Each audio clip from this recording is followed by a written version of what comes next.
Assalamualaikum warahmatullahi wabarakatuh. Halo para leader dari Isbanban, apa kabar? Senang sekali bisa bertemu walaupun hanya melalui video. Kakak minta maaf tidak bisa hadir hari ini dikarenakan ada kewajiban yang tidak dapat kakak tinggalkan. Tetapi adik-adik tidak usah khawatir. Hari ini ada pembicara yang tidak kalah kerennya. Ada Om Ega Jalaluddin, pimpinan redaksi BM.co, dan Kang Wahyu Ginanjar, pimpinan produksi BMTV. Mereka berdua akan sharing tentang communication skill dan public speaking.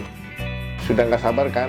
Baiklah, sebagai pengantar, kakak juga akan sedikit sharing bagaimana berkomunikasi secara efektif.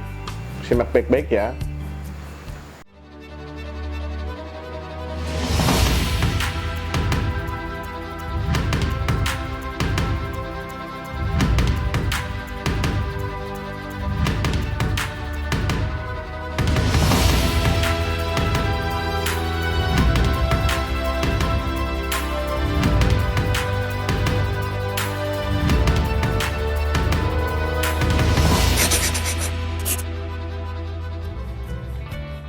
Villaging Morning.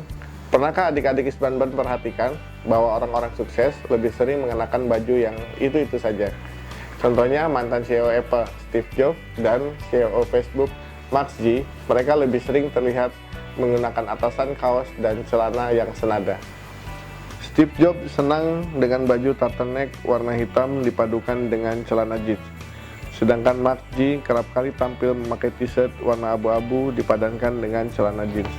Contoh lain yang lebih dekat bisa kita lihat pada Bapak Prabowo Subianto yang sering memakai baju safari berwarna coklat atau putih.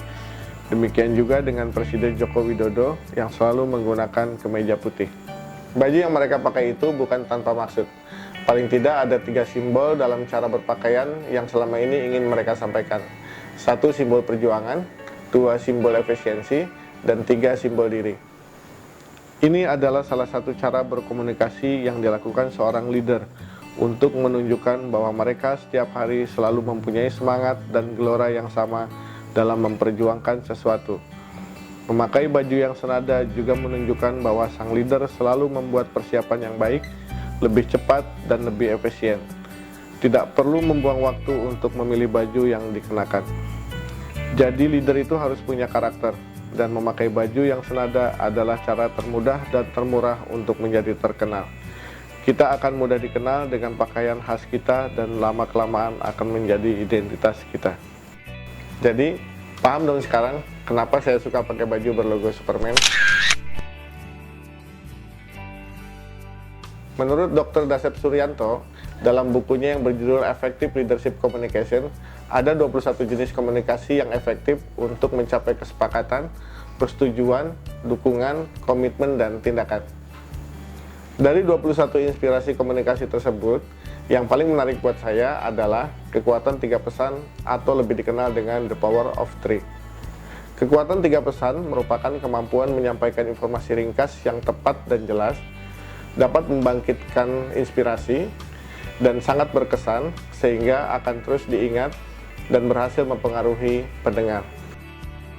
Salah satu contohnya adalah pidato Presiden Indonesia pertama yang sangat mengesankan dan terus diingat oleh para pendengarnya, yaitu istilah jas merah atau kepanjangan dari jangan sekali-sekali melupakan sejarah. Pesan Presiden Soekarno itu mengarah pada 3 pesan utama yang terdiri dari 3 kata, yaitu jangan lupakan sejarah. Presiden Soekarno juga pernah mencanangkan gerakan berdikari atau berdiri di kaki sendiri. Kata berdikari tersebut digunakan untuk memotivasi bangsa Indonesia supaya terlepas dari segala ketergantungan pada bangsa asing.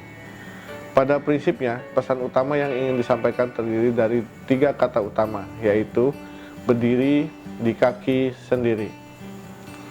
Mungkin timbul pertanyaan dalam pikiran kita, mengapa harus 3? Kenapa nggak 5? Atau sekalian cuma 1 hal penting saja? Secara alami, otak manusia lebih mudah menyerap, mengingat, dan memahami pesan yang lebih singkat. 1 pesan, jika memungkinkan, tentu saja menjadi lebih mudah diingat dan dimengerti. Tetapi kenyataannya, sangat sulit meringkas banyak pesan menjadi 1. Minimal ringkasan yang cukup mengena untuk tujuan komunikasi yang efektif adalah 3 pesan utama atau the power of 3.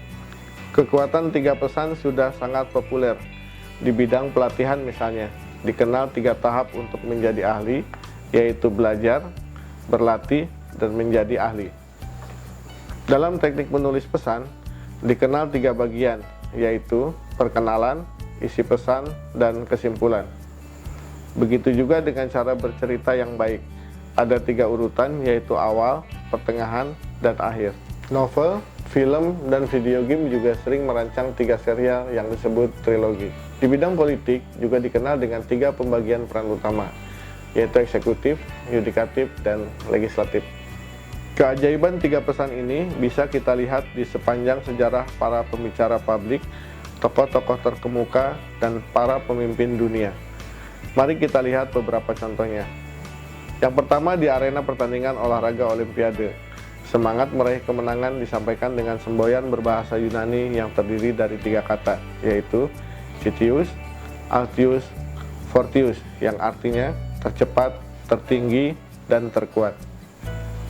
Yang kedua, pada zaman Kekaisaran Romawi, Julius Caesar mengumandangkan semangat juang dan 3 pesan utama, yaitu Veni, Vidi, Vici, yang artinya datang, melihat, dan menang.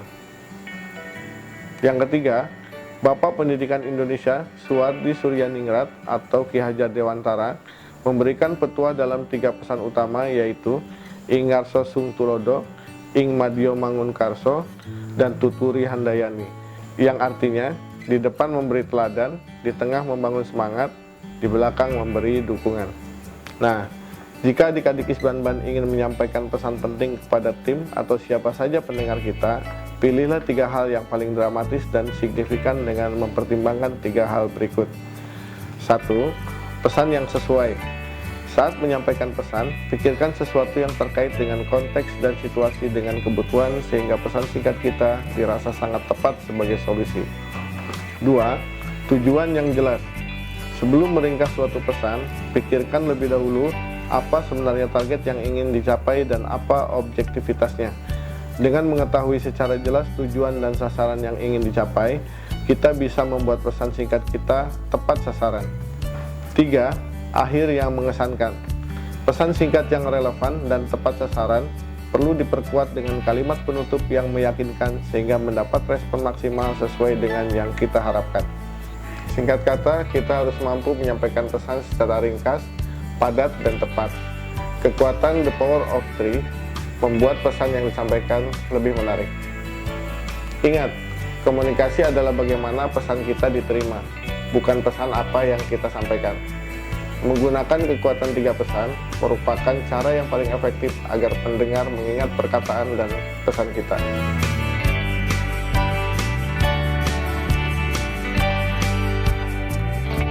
Ada nggak sih saran atau tips and trick buat para generasi Z ya, bukan milenial lagi, para generasi Z untuk berani berkarya dan berkreasi di industri 4.0 ini? Buat saya kuncinya cuma 3C. 1 konten, 2 community, 3 collaboration ya. Demikian salah satu tips berkomunikasi secara efektif. Masih ada 20 tips lagi yang bisa kita diskusikan bersama pada kesempatan berikutnya. Selamat belajar, tetap semangat, terus berkarya dan berbagi inspirasi.